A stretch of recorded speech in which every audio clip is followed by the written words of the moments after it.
अच्छा, एक मिनट के लिए सोचिए, जिस डिवाइस पर ये सब देख या सुन रहे हैं, उसकी कहानी कहाँ से शुरू हुई होगी? शायद कुछ दशक पहले। असल में इसकी जड़ें हैं ना, हजारों साल पुरानी हैं। और ये सब शुरू हुआ एक बहुत ही मामूली सी ज़रूरत से, गिनती करने की ज़रूरत। तो चलिए, इस कमाल के सफ़र पर चलते हैं और देखते हैं कि कैसे हम गिनती के मोतियों से लेकर सोचने वाली मशीनों तक पहुंच गए। देखिए, ये सिर्फ मशीनों की कहानी नहीं है। ये तो हम इंसानों की कहानी है। हमारी जुगाड़ और हमारी सरलता की कहानी। जैसे जैसे हमारा समाज, हमारा व्यापार और पेचीदा होता गया, हमें ज़रूरत पड़ी एक बेहतर, एक तेज़ और हाँ, एक ज़्यादा सटीक तरीके की। ये कहानी है उस कभी ना खत्म होने वाली खोज की, एक बेहतर रास्ता ढूंढने की। तो कंप्यूटिंग की कहानी की शुरुआत मान लीजिए एक बहुत ही धीरे बहने वाली नदी की तरह थी। एक ऐसी नदी जिसकी धारा ने रफ्तार पकड़ने में बहुत बहुत वक्त लिया। मतलब शुरुआती आविष्कारों के बीच सदियां नहीं, हजारों साल का फासला था। सोचकर देखिए, हजारों साल। जरा इस टाइमलाइन पर एक नजर डालिए। एबेकस, जो करीब 2400 ईसा पूर्व में आया, और उसके बाद पहला मैकेनिकल कैलकुलेटर 1623 में। मतलब लगभग 4000 साल लग गए हमें। ये तो कमाल का लंबा वक्त है।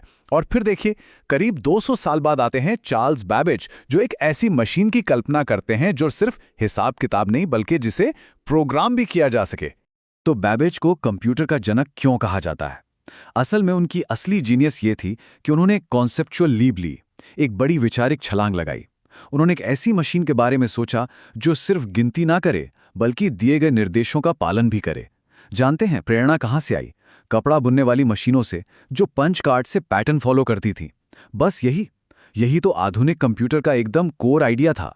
लेकिन फिर आती है 20वीं सदी, और इलेक्ट्रॉनिक्स के साथ सब कुछ एक झटके में बदल जाता है। वो जो हजारों साल की धीमी रफ्तार थी ना, वो अचानक रॉकेट की स्पीड पकड़ लेती है। और ये बदलाव, ओह क्या जबरदस्त था। पहली पीढ़ी के कंप्यूटर जैसे ENIAC, सोचिए पूरे के पूरे कमरे जितने बड़े होते थे। फिर आया ट्रांजिस्टर, और ये शायद 20वीं सदी का सबसे जरूरी आविष्कार था। इसने सिर्फ कंप्यूटर को छोटा और भरोसेमंद ही नहीं बनाया, बल्कि इसी ने आगे चलकर पॉकेट रेडियो और हाँ, हमारे मोबाइल फोन जैसी चीजों का रास्ता भी खोल दिया। और कहानी यहां खत्म नहीं हुई। इसके बाद आई एक और बड़ी छलांग, इंटीग्रेटेड सर्किट या IC। इसको ऐसे समझिए, जैसे एक छोटी सी चिप पर पूरा का पूरा शहर बसा दिया गया हो, जिसमें हजारों ट्रांजिस्टर्स बिल्डिंग्स की तरह काम कर रहे हों। और उसका नतीजा, अचानक से एक पूरे कमरे जितनी कंप्यूटिंग पावर हमारी हथेली में समाने लगी थी। और इसी इंटीग्रेटेड सर्किट ने रास्ता खोला माइक्रो प्रोसेसर के लिए। एक ऐसा आविष्कार जिसने कंप्यूटर की पूरी ताकत को एक अकेली चिप पर समेट दिया और उसे आम लोगों के हाथों में थमा दिया। ये सच में एक ऐतिहासिक पल था। कंप्यूटर का जो पूरा दिमाग होता है ना, जिसे हम सेंट्रल प्रोसेसिंग यूनिट या CPU कहते हैं, वो अब इतना छोटा हो गया था कि उसे उंगली पर रखा जा सकता था। और बस इसी एक चीज ने पर्सनल कंप्यूटर यानी PC को एक सपना नहीं बल्कि हकीकत बना दिया। और फिर आए ये नाम, Apple II, IBM PC, commodore 64। कई लोगों ने ये नाम जरूर सुने होंगे। ये वो मशीनें थीं जो कंप्यूटिंग को बड़ी बड़ी लैब से निकालकर हमारे घरों में, हमारे ऑफिस की डेस्क पर ले आईं। पहली बार ऐसा हुआ था कि आम लोगों के पास अपनी मेज पर इतना पावरफुल टूल था, और यहीं से एक बिल्कुल नई क्रांति शुरू हुई। तो ठीक है, अब लोगों के पास कंप्यूटर तो आ गए थे, तो अगला लॉजिकल स्टेप क्या था? जाहिर है, उन्हें एक दूसरे से जोड़ना।